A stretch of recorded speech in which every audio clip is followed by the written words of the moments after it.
short on kids. I don't know if we've got any. We're even gonna any children for junior church besides Zach.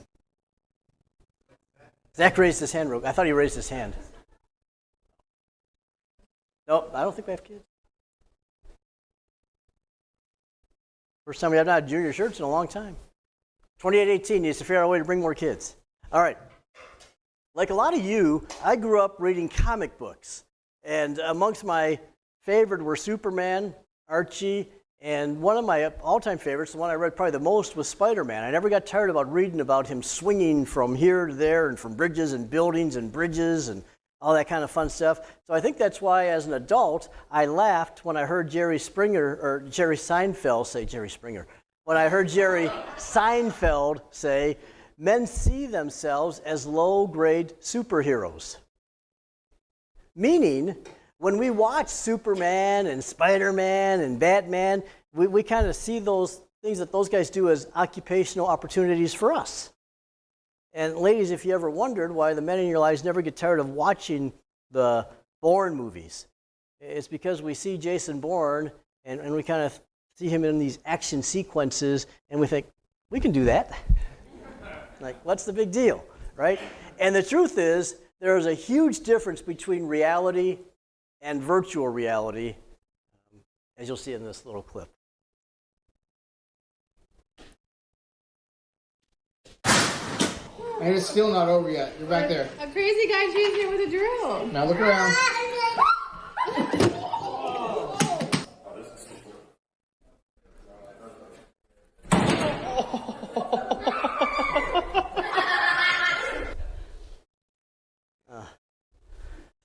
So there's this formula. If you watch action movies or superhero movies, they all follow the same formula. They all live by this. And whether it's a movie like John Wick or Jack Reacher, thousands and thousands and thousands of bullets will be shot at them and punches thrown at them, and mysteriously they will magically miss them over and over again. But then if you see other superheroes like Chris Kyle, or sometimes referred to as the American Sniper, or Marcus Luttrell, often referred to as the lone survivor, the bullets and the punches, they don't miss these guys. I mean, they have to physically, literally absorb them. Now, you can take any of the aforementioned people that I just referenced here, fictional or non-fictional, they're going to take a back seat to the person we're going to study in the scriptures today. His name is Beniah. And even though Beniah is only named in a handful of scriptures in all of the Bible, I think there could be dozens of books and several movies written about his life. And here's why. Here's how the Bible describes him. He, Beniah, did many heroic deeds, which included killing 2 champions of Moab. Another time on a snowy day, he chased a lion down into a pit and killed it. Once, armed only with a club, he killed an imposing Egyptian warrior who was armed with a spear. Beniah wrenched the spear from the Egyptian's hand and killed him with it. And then one of my favorite sentences in the whole section, and David made him captain of his bodyguard. I would think he would. There are certain predatory animals like coyotes and bobcats and mountain lions that these animals could be considered bullies in the neighborhoods in which they live in the United States. There are other animals in those same areas that just live in fear of those predator animals. Then on a global scale, there are certain predatory animals that fit in a category all by themselves. Maybe at the top of the list could be hippopotamuses. This animal weighs more than the car you drove to church in this morning. They're very adept underwater. They can get underwater and hold their breath for up to 5 minutes. But what makes them scary is the fact they can open their jaws to about 180 degrees. Their teeth are 15 inches long. And hippopotamuses actually kill about 500 people every year. The top of the predator list, the apex predator list, would have to be tigers. Most people don't realize this, but tigers can grow to be the length of almost 10 feet. They weigh in excess of 1,000 pounds. They can stalk you for more than 12 miles without you knowing they're anywhere near. One of the most aggressive animals is the brown bear. We think of them as aggressive primarily because they literally eat their own young, but a brown bear's jaws are so strong they can bite through a bowling ball. They can smell you 3 miles away, and they can sprint faster than any Olympic sprinter alive today, and they can go for several miles at that speed without getting tired. For our conversation purposes today, let's talk about lions for a second. Lions weigh in excess of 500 pounds. They travel, or they can run up to about 35 miles an hour, and they can literally stop and be completely immobile and without taking a step, jump 30 feet in 1 pounce. None of these are animals that we chase. They chase us. And that's because they're bigger, stronger, faster, and that's what makes them utterly terrifying. You don't go chasing lions. Now, I don't know if you noticed this little detail in the story we read earlier about Beniah, but listen again to what it said about him. Another time, on a snowy day, ground is slippery, he's in his sandals, he chased a lion down into a pit and killed it. Got to thinking about this. There's a difference between a lion tamer and a lion chaser. One falls in the category of what you might call a play it safer. The other falls into the category of a risk taker.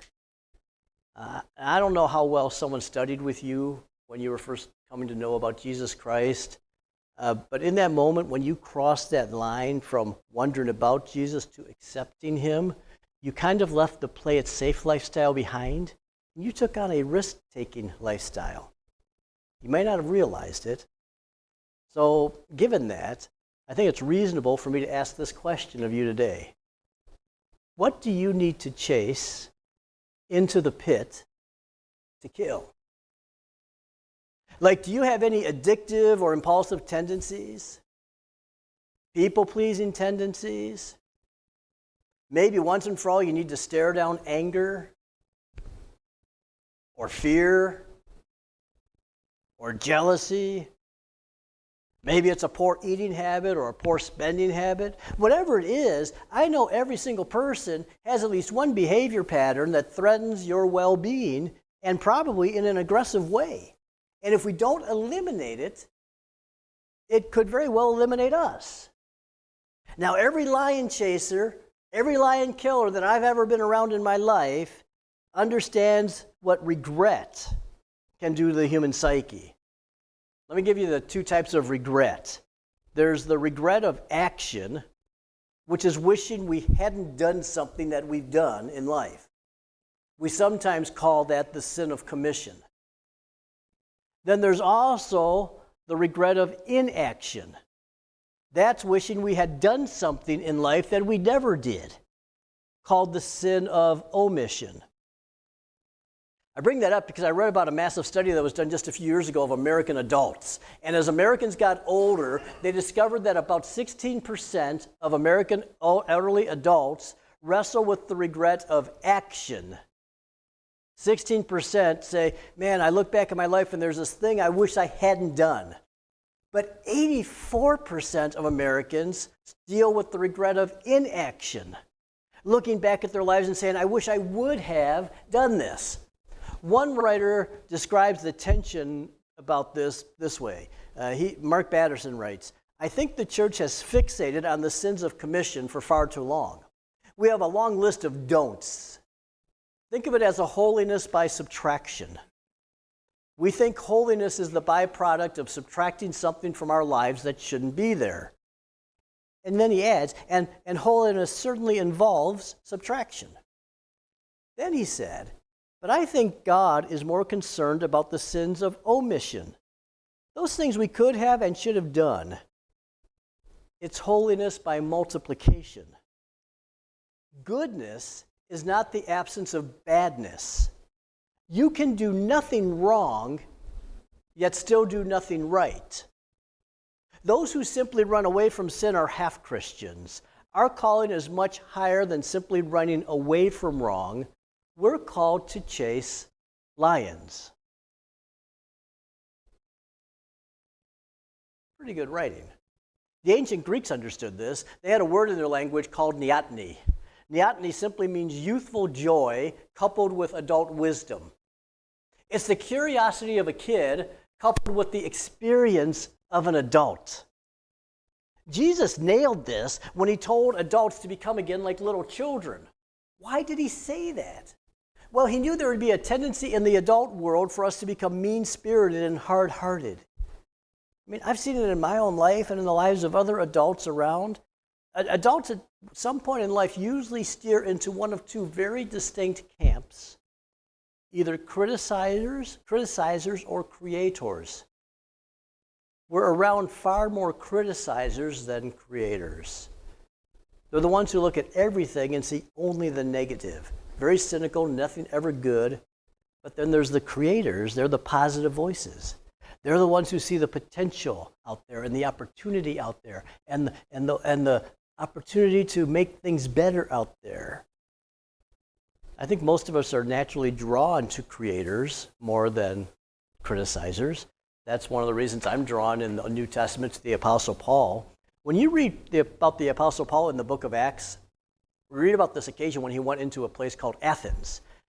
This is kind of lost on us today, but in that day, Athens was kind of the epicenter in the ancient world of education, politics, and philosophy.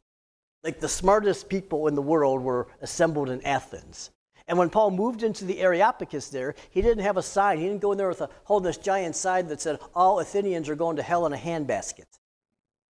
I mean, what he did is he went and he stood toe-to-toe and face-to-face with some of the smartest people in the world of his time, and he debated with them. He had dialogue with them. He built bridges to them. And I think it would be wise for us living in our modern day in the United States to take the same page of Paul's playbook there. There are so many churches today and so many Christians that are just getting very negative and cynical about their world we live in. It's like we're getting ready to throw out the entire culture of the United States. Feels like they're all going to hell in a handbasket. But we need to build bridges to these folks. We need to debate them. We need to stand face to face with them and tell them about the difference Jesus Christ makes in our lives. We ought to be hoping and encouraging our world to write better literature and to produce better movies and to build better businesses. And we ought to be helping build better families. We've got to stop cursing the darkness and start lighting candles. Practically speaking, how do we do that? I think there are some positive behavior patterns from the life of Beniah that we can extract from his story and apply to our lives today. The first is this: courage changes our choices in life. Be hard to argue with that, right? I mean, when I was a little boy, I don't remember what grade I was in, but I remember being young and hearing the story about Midas. Anyone remember Midas? He asked the gods back in his day to grant him a favor, and they granted him his wish. His wish was that everything he touched turned to gold. At first, it was great. He loved it. He started becoming very wealthy very quick. But then Midas touched his favorite food, and it was no longer edible. And then Midas touched his favorite person, and that person became unlovable. And so the old statement, all that glitters isn't gold, is true. So much for the Midas touch. And my point is that it takes courage to be content in our world. And one thing that will change your choices for the better is just being content. Being satisfied with who you are and what you have. And another way to think about this is simply this. I read a study that was done about Olympic athletes, and they studied those who had won the bronze medal and those who won the silver medal. And the people who won the silver medal were, by average, a lot happier than those who won the bronze, even though silver was second place and bronze was third. Here's what the leading researcher discovered. Silver medalists tended to focus on how close they came to winning gold, so they weren't satisfied with silver. Bronze medalists tended to focus on how close they came to not winning a medal at all, so they were just happy to be on the medal stand. Again, all that glitters isn't gold, and it takes courage for us to get content. But that contentment will radically change our life or our choices for the better.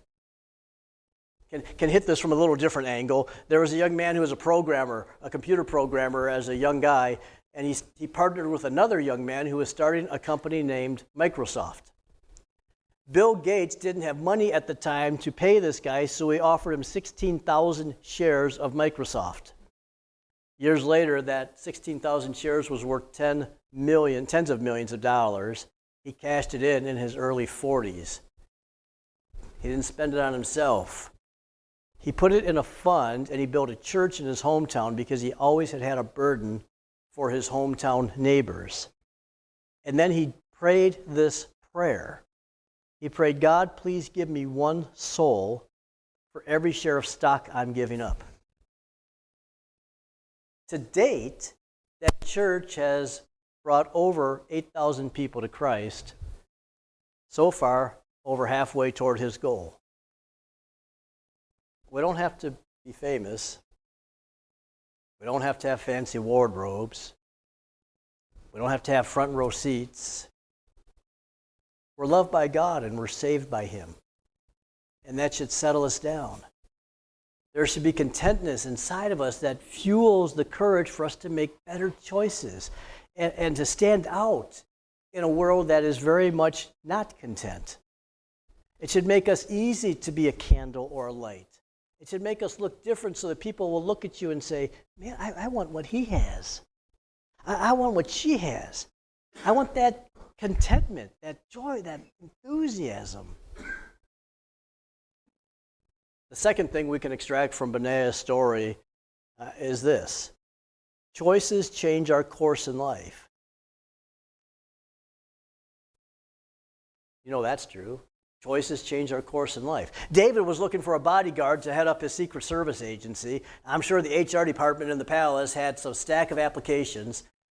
Good training, I'm sure, good references. But he also remembered a friend from the battlefield. He remembered this friend of his jumping down into a pit and killing a lion with his bare hands. If you're David, who are you going to pick? Right? Every time. It's a no-brainer. I've kind of wrestled with fear on and off through my whole life. Not consistently, but episodes. Fear can be paralyzing. I feared the first day I preached in a church. I had some fear coming here 37 years ago. Sometimes I fear for our church's future, but you know what? Some of you have sacrificed so much and you have given joyfully, generously. You've changed the course of people's lives that you don't even know. We've helped people you won't even know about this side of heaven. But I hope along the way your life's been changed too. That's the way God designed generosity. I think you could describe it like riding a roller coaster. Following Jesus starts with fear, but it ends with fun. You get in that seat, you strap in, and you just pray the bolts are tight. The systems are working correctly, the seatbelt doesn't malfunction. But the minute you go over the top of that hill, your hair flies back, your stomach leaps up into your throat, and you scream like you've never screamed before, or at least I know Becky does. And then you get off, and your first thought is, let's do it again. Faith operates the same way. Following Jesus operates the same exact way. It can be fearful at first. And some of the things he asks us to do can be fearful at first. But then you love the results and you just want to do it again and again. That's probably the way it was for Beniah in this moment. I'm sure he had sweaty palms. And his heart had to have been racing when he leaped into that pit on the back of the lion. But imagine the story he had to tell after that moment. I've heard it described this way. Small choices often have big consequences. Hey, maybe you're dating the wrong person right now. Maybe you're eating the wrong kinds of food. Maybe you're spending money in the wrong kinds of ways. Maybe you're talking in a way that's not glorifying at all to God. But a small decision today to walk away from the person you shouldn't be dating, or to eat the right kind of food, or to spend money in the right kind of way, or to clean up the way in which you talk could have big, positive, eternally satisfying consequences in your life. Visualize it this way. You have a flying trapeze apparatus, and you have a flyer, and you have a catcher. That's their technical terms. The flyer's only job is to let go. And the catcher's only job is to take hold. And the great risk comes from the fact that they are so high up. But it comes down to two things: timing and trust. And maybe, just maybe, in God's perfect timing, God has you here today, and he's asking, all he wants you to do is just let go and trust him. Trust that he has a plan for you, and that his plan for you is better than any plan you've ever had for yourself. Because at the end of the day, if you've ever studied the Bible at all, it's just the story of one trapeze story after another trapeze story after another trapeze story. God says, hey, let go, and I'll be there to catch you. Do this for me, and I'll be there to help you. Trust me. Think about it. Abraham's probably the most wealthy person of the world ever, and God says to Abraham, I'm going to make you the father of many nations. Pack up and go. Abraham's like, but I'm too old. Then God speaks to Jeremiah and says, I'm going to put you in front of kings. I'm going to put you in front of queens, and you're going to go speak on my behalf. And Jeremiah's like, but I'm not eloquent. Maybe God's looking at some of you here today and saying, hey, you don't have to drink alcohol at the end of a hard day. And you're like, but I'm stressed. Or maybe God's saying, hey, you don't have to spend more money than you'd make just to fit in. And you're like, but I feel left out. And what I want you to see is that every time we say but, the Bible says, but God. Repeatedly. One of my favorite scriptures is found in 1 Corinthians chapter 1, verse 27. It says this, but God chose the foolish things of the world to shame the wise. But God chose the weak things of the world to shame the strong. I kind of remember what it was like for me in college. At some point, the light bulb just turned on, things just clicked. And I'm like, time to be done. Time to be down, getting into the pit, chasing the same old insecurities, same old fears, the same old thinking, I'm never going to be able to do this. And start pursuing my life in a way that honors God. I know how it feels. It's like this sheet of paper. The minute you go to fold a sheet of paper, there's resistance. There's resistance. The paper doesn't want to be folded. It's designed to lay flat. But then you fold it, and you create a crease. And then the next time you go to fold it, it doesn't bounce back near as far. And every time you fold it, it gets easier and easier and easier to make that fold. It starts to naturally go that direction. The same thing's true for your habits. The first time you decide to use words in a positive way, it might seem hard at first. First time you start to eat food in the right way, there will be resistance because this is what you have always known. But the more you do it, it eventually becomes your default choice. Let him love you. Let him lead you. That small decision can have a positive, eternally satisfying consequence. This next picture up here on the screen represents the life of a modern-day superhero by the name of Mike Christian. Commander Christian was a fighter pilot. He flew over Vietnam. The North Vietnamese Communist Army captured him, took him to the Hanoi Hilton. It was basically their POW camp. They beat him up. They tortured him every week for years. It's beyond something we can even imagine. But eventually, Commander Christian took a little piece of bamboo, and he fashioned it into a needle. And every piece of fabric he could get his hands on, he would take that thread out, and eventually he was able to sew a little American flag on the inside of his prison garments. And in the evening, after the Vietnamese soldiers or guards would leave, he would open up his jacket, and all of the other American soldiers would gather around and they would quietly salute it. And they'd pledge their allegiance again to the country and the people they love so much across the world. That little gesture created strength among his fellow prisoners. It created solidarity among them to endure everything they were going through. Well, one night he opened up his garment, but he didn't realize that one of the guards was standing behind him still. And the guard clubbed him over the head, knocked him out. One of the other Vietnamese soldiers grabbed him by his ankles and pulled him out of that cell. And his fellow soldiers thought, this is it. They're going to kill him. They almost did. They beat him within an inch of his life. so badly his eyes were swollen shut. He was completely lifeless when they dragged his body back into that prison cell the next morning. But eventually he regained consciousness. He still couldn't open his eyes, but a small grin came across his face. And one of his fellow soldiers said, "Hey, what do you need? What can we get for you? What should we do?" And he didn't hesitate. He said, "I need a new needle so I can make a new flag." Some heroes don't wear capes. And that's what some of you are. It all comes down to this. Small decisions can have big consequences when you begin to trust God with everything you've got. Let's develop some courage. Let's have the courage to get down into the pit and kill that lion, whatever that lion may be. It's been threatening your life far too long.